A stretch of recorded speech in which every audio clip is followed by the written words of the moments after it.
안녕하세요. 배신의 장미입니다.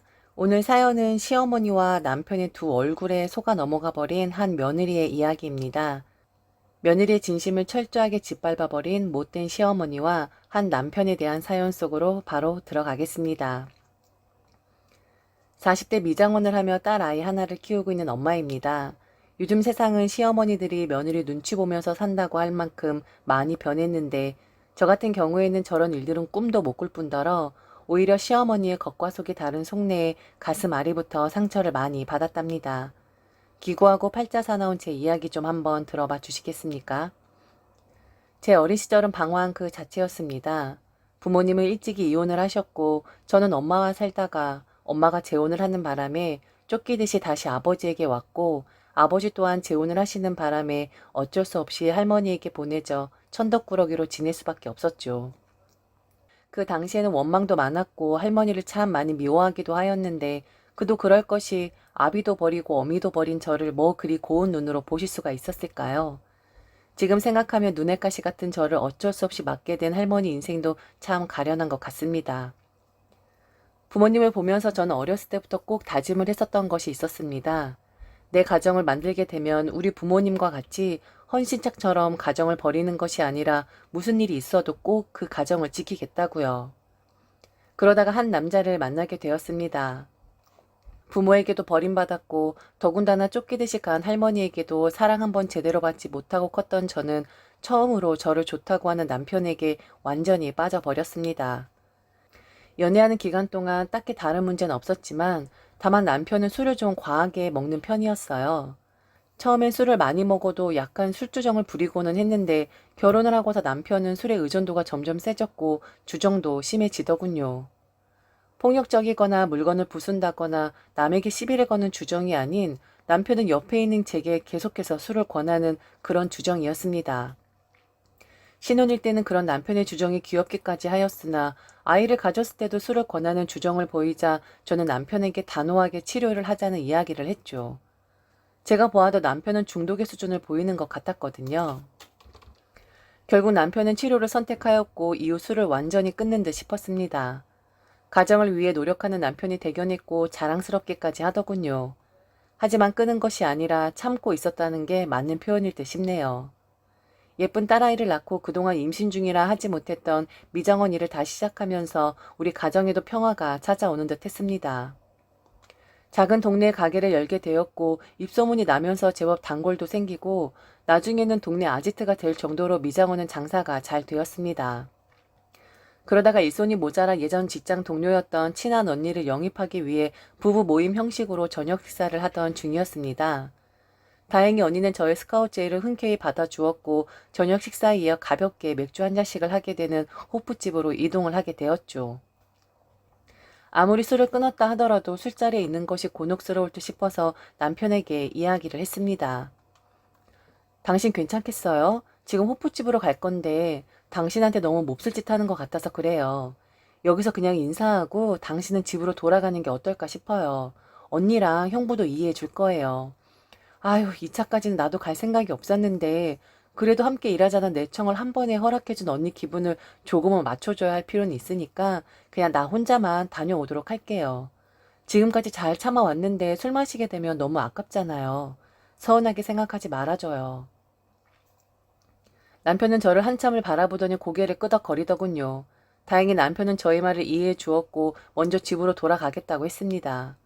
이후 저는 언니 내외와 가볍게 맥주 한 잔을 마시고 이야기를 나눈 뒤 집으로 돌아갔습니다. 집에 돌아오자마자 저는 깜짝 놀랄 수밖에 없었습니다. 집안에 온갖 집기들이며 옷들이 모두 다 집앞 한가운데에 내동댕이 쳐져 있었고 그 앞에서 남편은 술에 취한 상태로 널브러져 있더군요.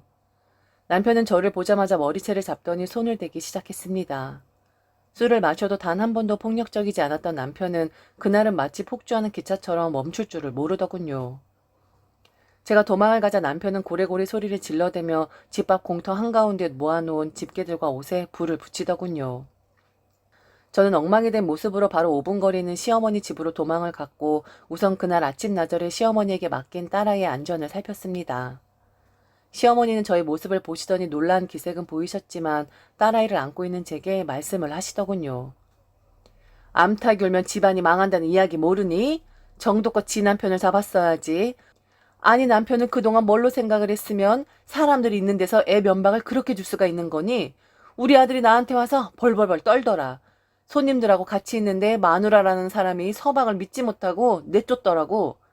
우리 아들이 너보다 못한 게 도대체 뭐길래 지한테 술 좀 권한다고 마치 환자 취급해서 치료받게 만들더니만 내가 딱 봤을 땐 지금 이런 사달을 만든 건 바로 너야. 유난을 떨어도 적당히 떨었어야지. 어머니, 지금 그게 무슨 말씀이세요? 제가 그 사람을 무시를 했다는 말씀이세요?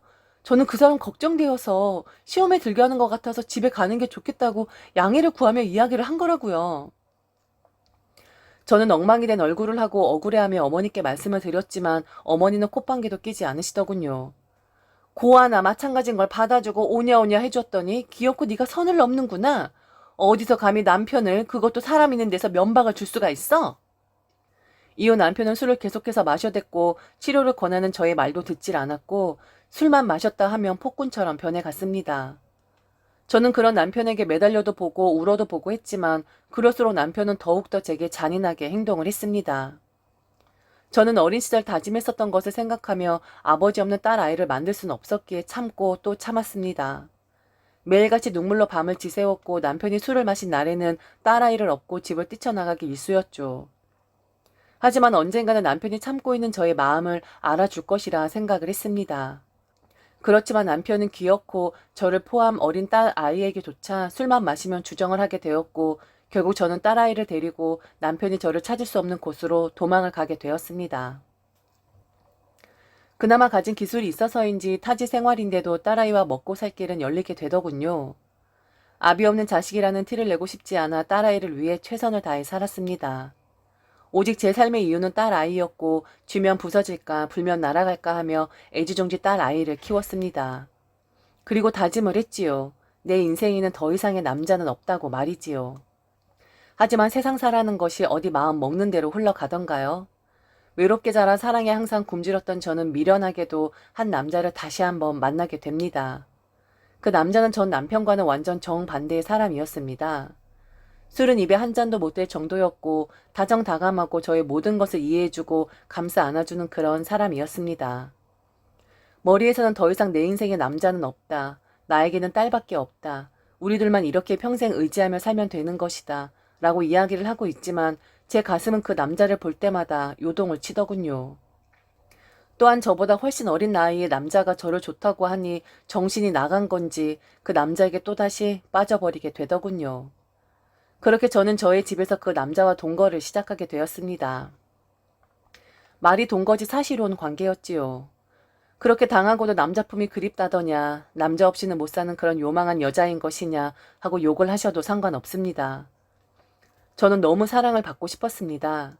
딸아이 또한 제게 아낌없이 사랑을 주었지만 동등한 관계에서 사랑받고 싶었고 보호받고 싶었고 세상에 단 한 사람이라도 나의 절대적인 편이 있기를 바랐습니다. 다행히 동거를 시작한 남자는 변함없이 제게 다정했고 우리 딸 또한 친딸처럼 아껴주었습니다. 이제 나에게도 행복이 찾아오는 것 같아 기뻤고 지금 이 시간이 영원히 끝나지 않게 되기를 얼마나 빌고 또 빌었는지 모릅니다. 전 남편과는 이혼을 하지 않았기에 법적으로는 동거인이었지만 저는 남편에게도 그리고 그의 어머니에게도 아내로서 며느리로서 최선을 다했습니다.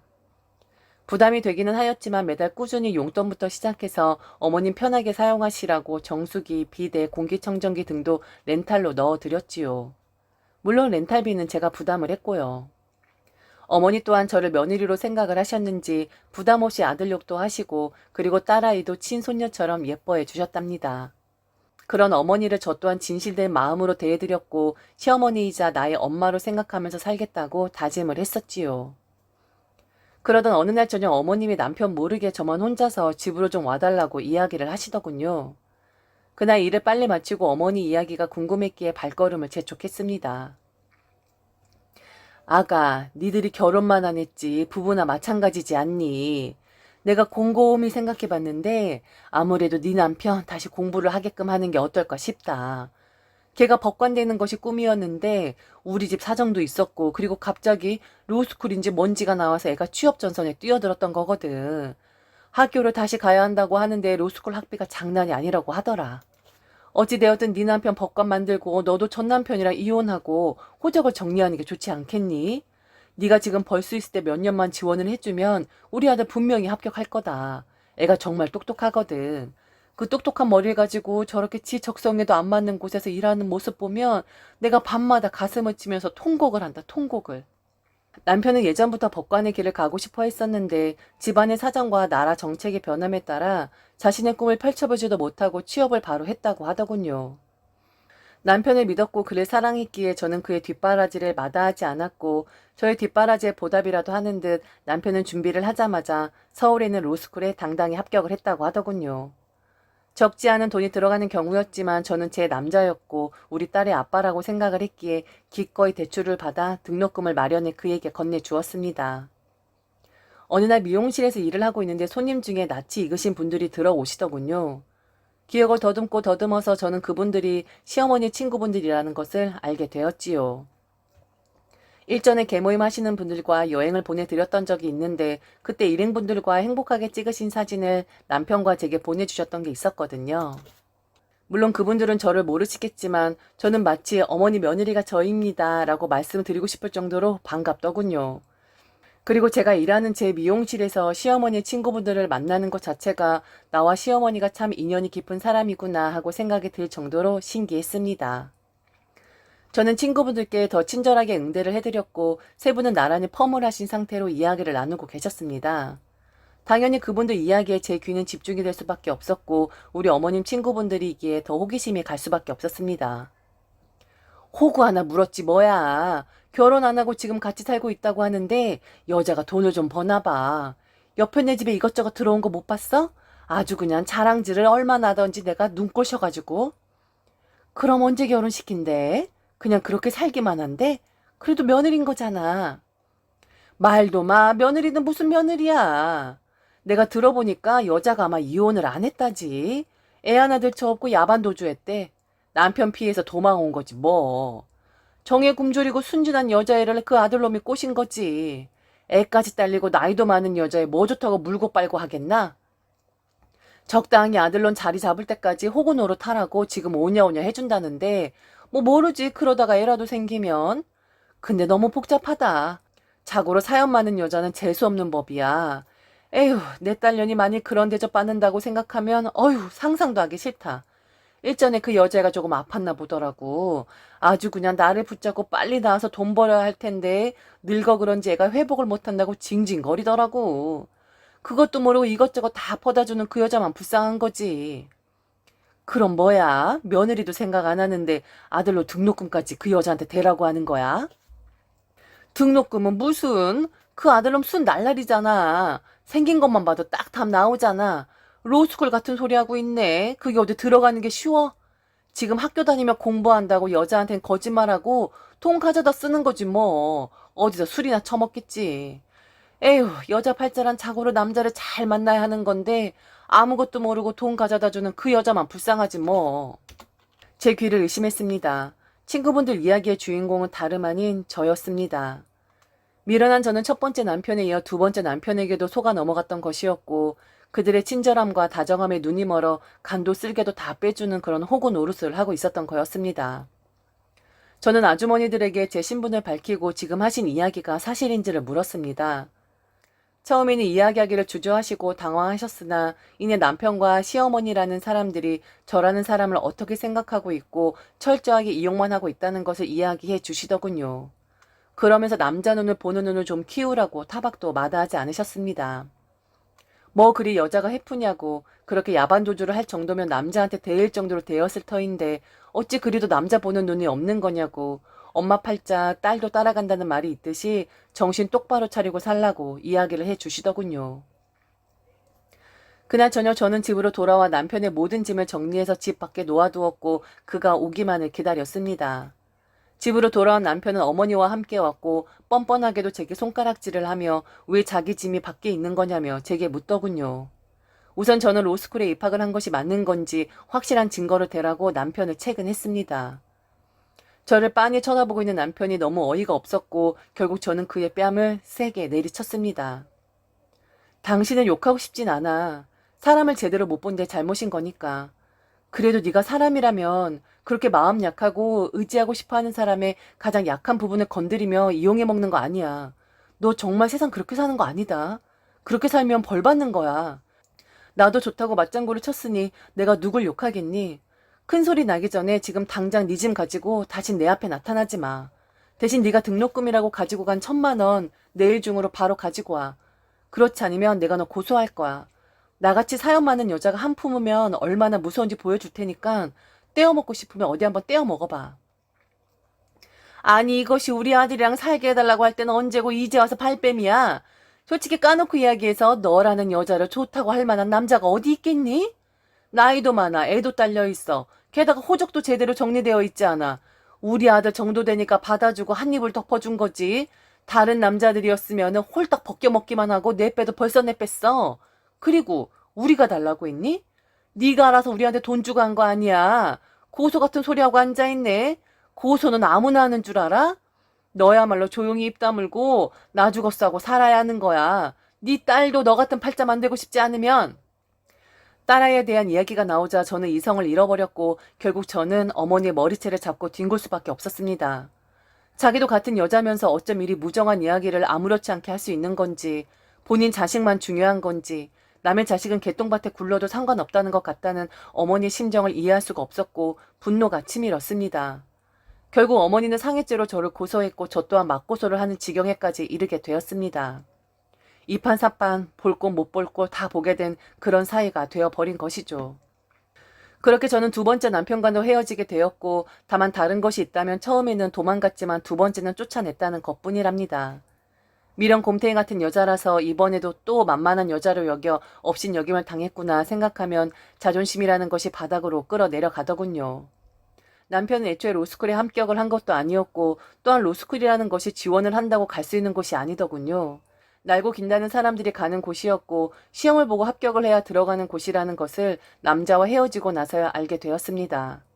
합격했다는 말만 믿고 덜컥 학비를 마련해주고 그의 새빨간 거짓말을 보답이라고 생각한 저의 무지함에 얼굴이 화끈거리네요. 지금 저는 모든 것을 정리하고 딸아이와 작은 바닷가 마을에 안착을 했습니다. 딸아이에게 가정을 만들어주고 싶었고 아버지를 만들어주고 싶었다는 것은 아마도 제 욕심이었던 것 같아요. 딸아이를 위한다는 것은 핑계였고 제 어린 시절 부족했던 것을 채우려고 분에 넘치는 욕심을 부렸다는 것을 이제야 깨닫게 되었답니다. 딸아이만을 바라보며 이제 미련한 짓은 그만하고 그저 편안하게 살고 싶은 마음뿐이랍니다. 지금까지 들어주셔서 너무 감사합니다. 이상 배신의 장미였습니다.